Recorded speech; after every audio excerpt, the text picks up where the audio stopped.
Start. হ্যাঁ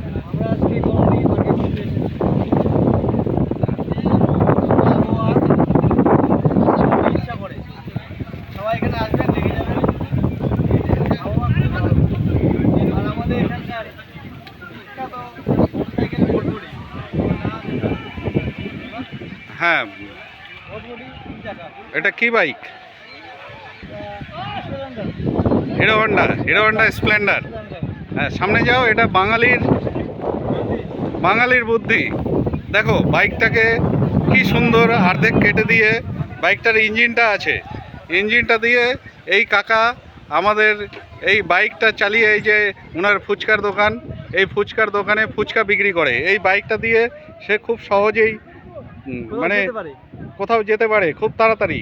এই বাইকের যে বাইক, এটা দেখা যাচ্ছে হিরো হন্ডা বাইকটাকে কি সুন্দর বাঙালির বুদ্ধি, বাঙালির ইঞ্জিনিয়ারিং বুদ্ধি, কি সুন্দর অর্ধেক বাইক কেটে সেই চেইনটা দিয়ে একটা ভ্যানের মধ্যে সেট করে সুন্দর কাকা একটা ফুচকার দোকান বানিয়েছে।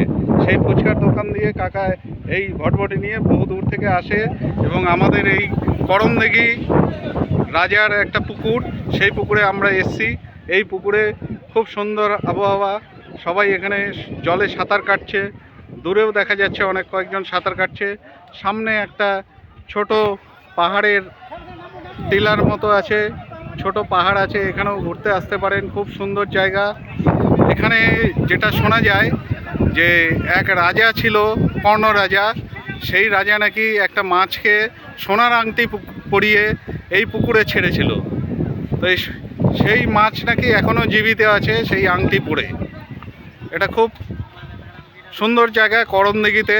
এখানে একটা বড় মেলা হয় এবং আমাদের এই অ্যাসিস্ট্যান্ট এ হচ্ছে ড্রাইভার। তোমার নাম কি? জয়ন্ত বর্মন। ঠিক আছে, আজকে এখানেই ভিডিওটা শেষ করছি। আর 1 মিনিট গেটটা দেখিয়ে দিই, গেটটা কত সুন্দর। এই যে হচ্ছে সেই গেট, আমরা পিছন থেকে গেটটা দেখাচ্ছি। গেটের মাথায় দুপাশে দুটো সিংহ আছে, এটা হচ্ছে তার গেট। এখানে কোনো প্রবেশ মূল্য লাগে না, সুন্দর জায়গা। এখানে পাশে পিকনিক স্পটও আছে, পিকনিকও করতে দেয়। খুব সুন্দর বড় পুকুর, কেউ স্নানও করতে পারে। আজকে এখানেই ভিডিওটা শেষ করছি।